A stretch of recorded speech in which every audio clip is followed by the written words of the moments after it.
trying to show the triumph of the post office over the tyranny of distance and time. These heads all represent places where we can communicate with. Now, there are 6 men and their continents or geographical regions. This man up here represents the continent of South America. And then the next one along is the continent of Africa. You'll have to take my word for that. But the women will give you clues, and I'll show you how it works.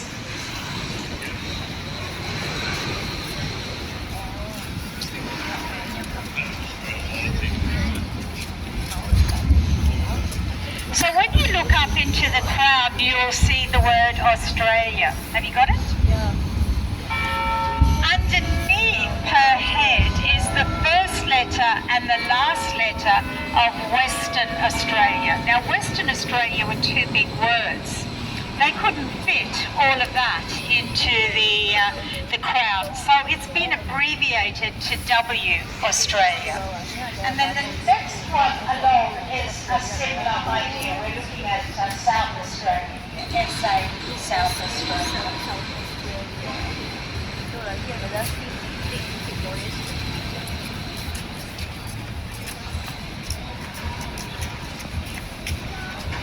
Here is Victoria.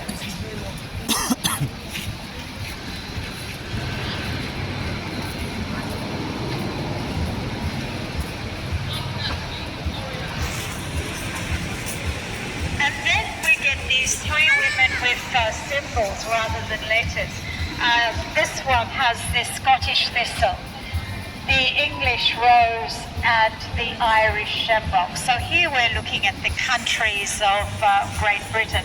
The Scottish one up in her crown has the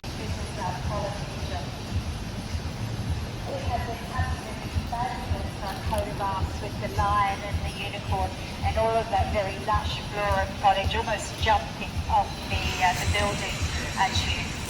To the best of my knowledge, all of the sandstone statues on this building were carved in situ.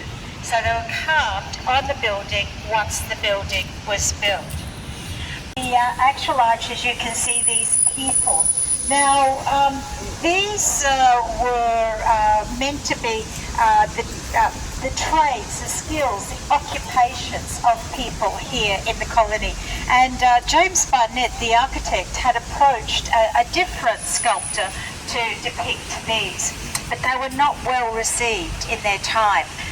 The Victorians, they actually like to read their buildings. This style that we're looking at here is a type of realism, and they didn't like that at all.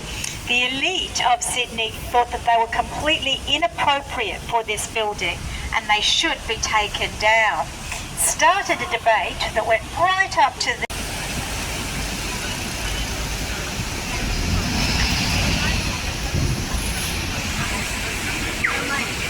It's like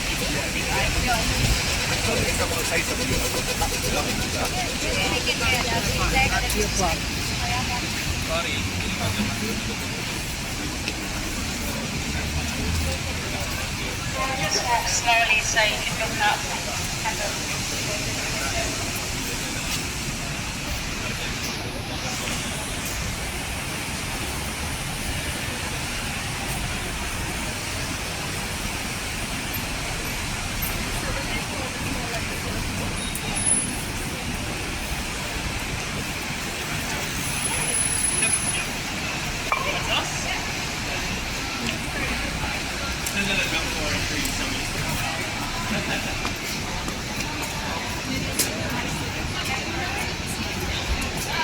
Just keep going, Ellie.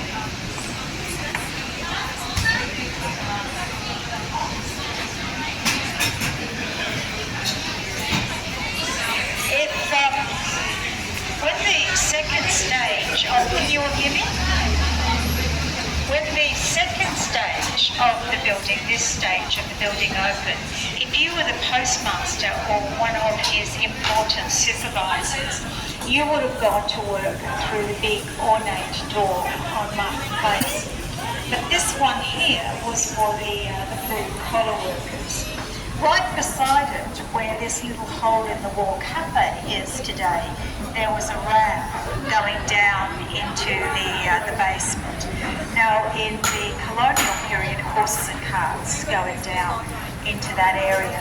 But I can imagine in the early 20th century, lots of young boys on push bikes whizzing in and out of that area, and later motor vehicles. And if you look over at the column, you can see beware of the traffic, the sign to tell people to watch out. We'll go inside.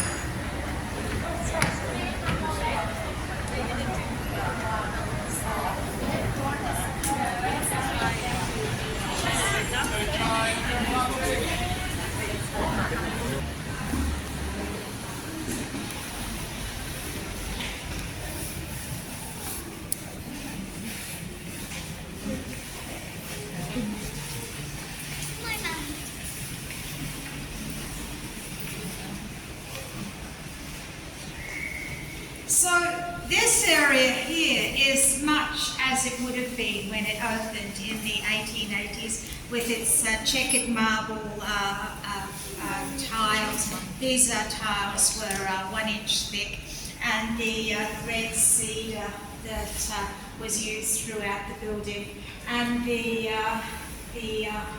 wrought iron. Interestingly, this was still being sent over from Britain at that stage. We hadn't discovered large deposits of iron ore, so we were still getting our iron from Britain. And up on the 3rd floor, you would have found these women.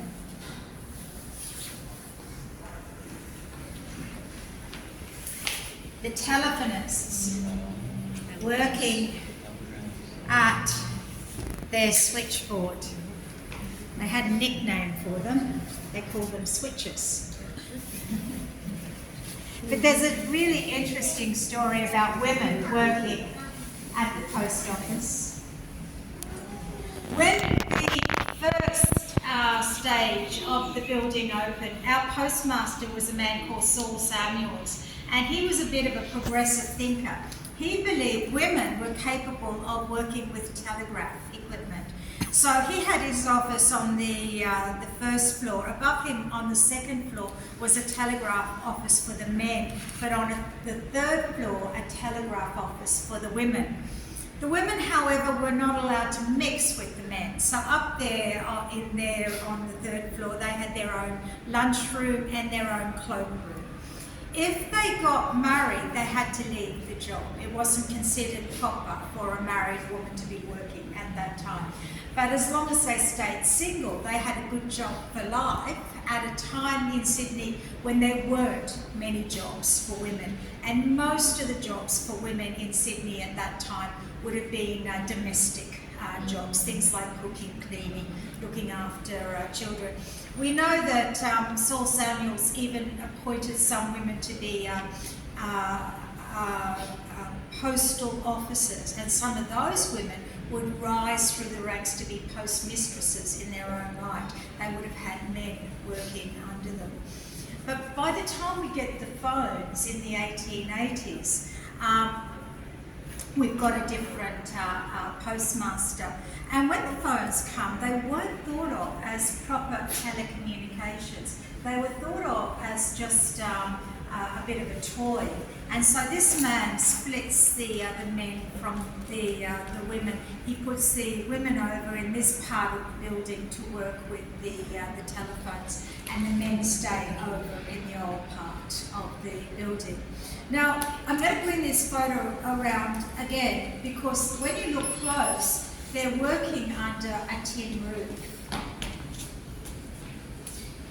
Cold in winter, hot in summer. The colonial architect, when he retired, he had signed off on just under 2,000 buildings here in New South Wales. Now, he would not have designed them all. He would have had teams of architects working underneath him, and the more ordinary buildings would have been designed by junior architects.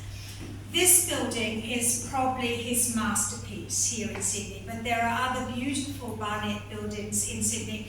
There's a couple of them up in Bridge Street, the Lands Building and the Colonial Secretary's building are Barnett buildings. But if you go out into regional New South Wales, you'll find post offices, police stations,